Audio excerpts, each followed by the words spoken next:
Kemarin di Kementerian Perikanan juga saya sudah sampaikan. Ternyata di Kementerian Pertanian justru jauh lebih turun lagi ya, 54% turun Pak. Dari kalau 32 turun ke 8, maka sebenarnya ini Indonesia sebagai negara yang disebutkan harus swasembada pangan, itu jauh dari cita kita bersama. Maka saya waktu itu mengusulkan baiknya kita panggil Bappenas dan Menkeu untuk duduk bersama, bahas seperti apa paradigma mereka untuk bicara tentang pangan kita ini. Selalu pada saat paripurna, pidato Menkeu begitu bagusnya Pak, ketika beliau bicara tentang bagaimana keseriusan pemerintah untuk mendorong pangan kita agar tidak jatuh anjlok karena kondisi global Pak. Tetapi dalam negeri kita tidak ada perhatian serius.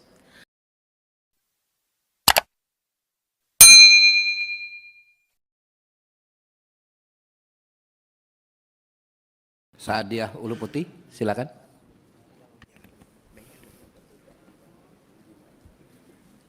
Terima kasih Pak Ketua. Bismillahirrahmanirrahim. Assalamualaikum warahmatullahi wabarakatuh.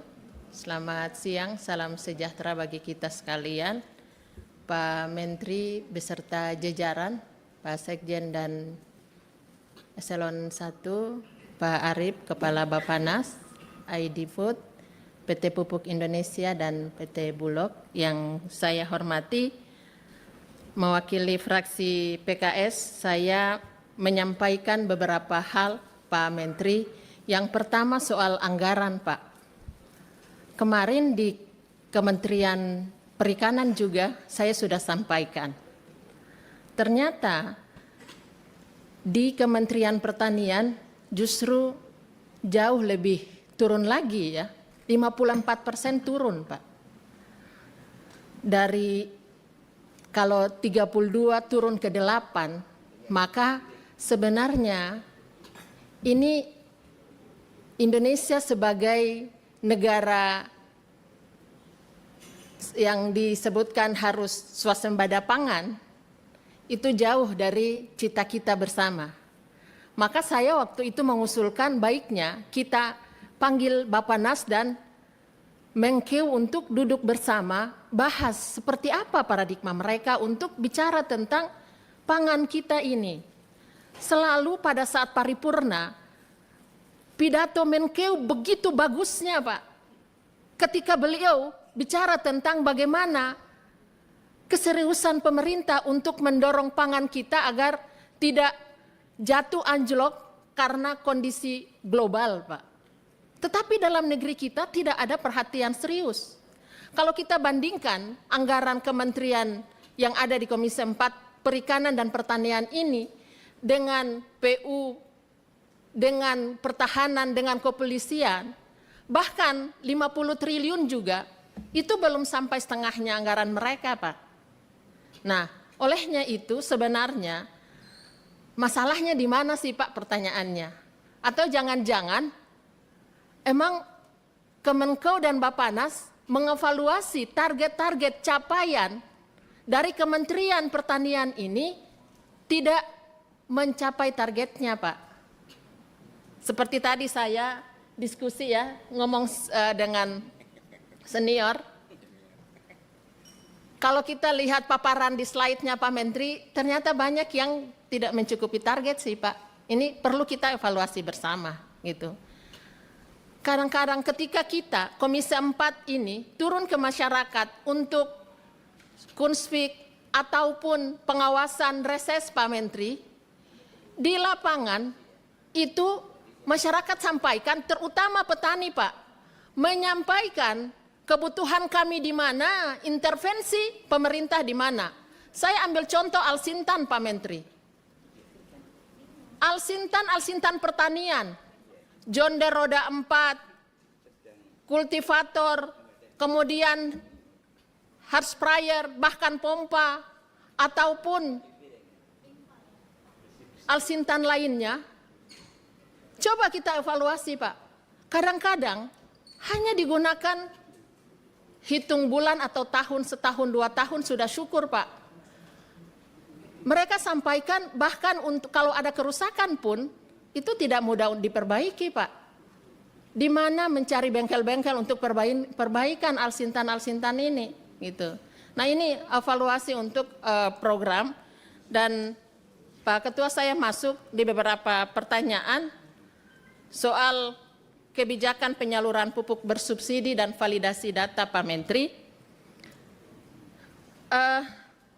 Kalau kita melihat kebijakan pupuk bersubsidi ini harus ada pembenahan basis datanya Pak Menteri. Nah pertanyaannya dari rapat Komisi 4 sebelumnya, pembenahan basis data nasional yang valid ini menjadi acuan penentuan IRDKK untuk menghindari penyelewengan dalam distribusi pupuk. Nah ini spiritnya seperti itu gitu. Nah dalam data yang valid ini kan ada 3 hal, pola tanam, data petani, dan data lahan. Sekarang bagaimana mekanisme pembenahan data dan basis data nasional untuk penentuan ERDKK yang valid, dan apakah sudah ada timeline implementasinya Pak. Kemudian dengan data yang mohon maaf saya sebutkan tidak valid ya Pak Menteri ya, alokasi pupuk bersubsidi seringkali tidak tepat sasaran Pak. Program edukasi kepada petani tentang pentingnya validasi data dapat membantu meningkatkan akurasi data Pak. Nah kadang-kadang ada kebijakan baru, ada regulasi baru, kurang sosialisasi Pak Menteri, bahkan kepada petani. Begitu.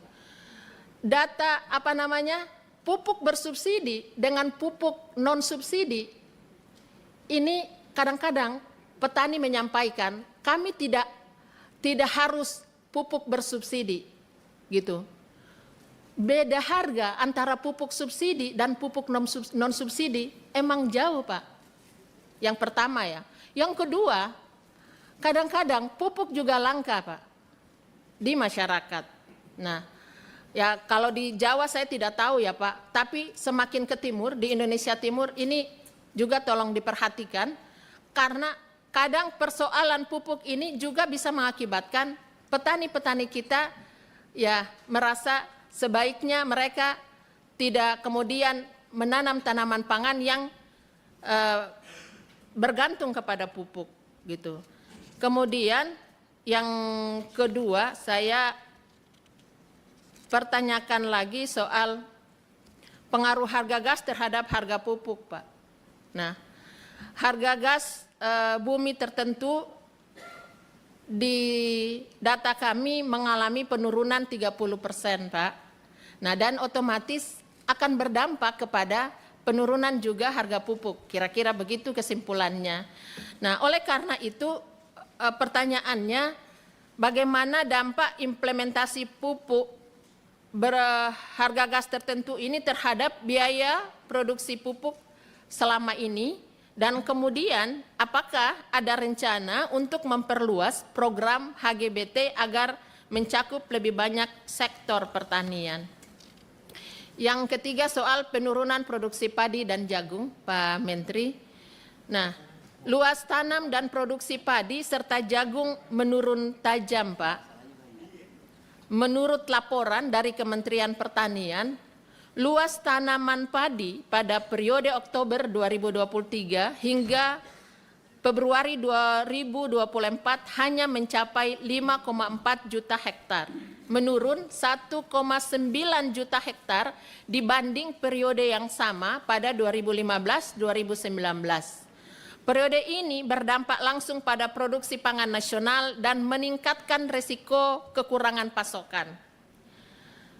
Penurunan produksi mengakibatkan kebutuhan nasional otomatis tidak tercukupi, sehingga pemerintah terpaksa melakukan impor untuk memenuhi kebutuhan domestik. Produksi beras pada tahun 2023 hanya berkisar 30 hingga 31 juta ton, jauh lebih rendah dibandingkan tahun 2018 yang mencapai 34 juta ton, dan kekurangan pasokan ini menyebabkan kenaikan harga pangan di pasar domestik yang pada akhirnya berdampak pada daya beli masyarakat. Apa langkah konkret yang diambil pemerintah untuk meningkatkan luas tanam dan produksi padi serta jagung yang menurun ini, Pak Menteri? Selain mungkin Pak Menteri lagi gencar-gencarnya, saya lihat setelah dari Menteri kemarin ke Pak Menteri yang baru, kami memberikan apresiasi untuk lebih memperhatikan padi, tanaman pangan, khusus peningkatan produksi. Dan fraksi PKS juga memberikan catatan untuk masalah alih fungsi lahan pertanian. Laju alih fungsi lahan pertanian yang tinggi menyebabkan penurunan produksi pangan di Indonesia, dan menurut data Bappenas, luas tanam padi menurun tajam dari 7,4 juta hektar menjadi 5,4 juta hektar sebagaimana tadi saya sampaikan, dan oleh karena itu maka harus ada langkah-langkah yang memberikan insentif kepada petani yang memperhatikan lahan pertanian dan penalti bagi mereka yang melakukan alih fungsi lahan. Begitupun harus ada kerjasama pemerintah pusat dan daerah, Pak Menteri, agar ada perhatian yang sungguh-sungguh untuk mengatasi masalah distribusi pupuk bersubsidi dan masalah-masalah lainnya, menyangkut juga dengan RDKK. Yang berikutnya soal perlu peningkatan penyuluh pertanian, Pak Menteri, kami memberikan catatan soal peningkatan jumlah dan kualitas penyuluh pertanian. Ini harus diperhatikan untuk membantu memahami penggunaan pupuk yang efisien kepada masyarakat ataupun bimbingan lainnya. Nah, kami punya catatan, Pak Menteri, salah satu cara mengatasi hama dan penyakit tanaman pertanian ini juga yang sering dikeluhkan oleh petani.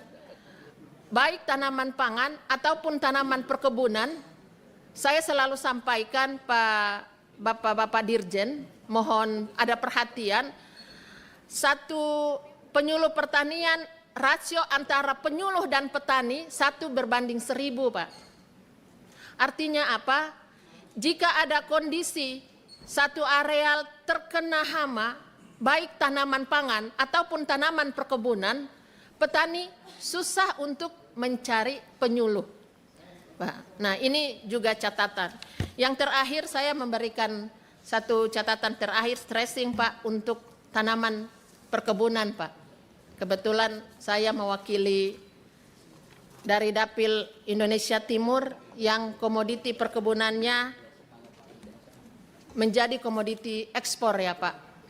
Nah, dalam data nilai ekspor pertanian 91% berasal dari subsektor perkebunan. Kira-kira begitu ya Pak Dirjen Perkebunan ya.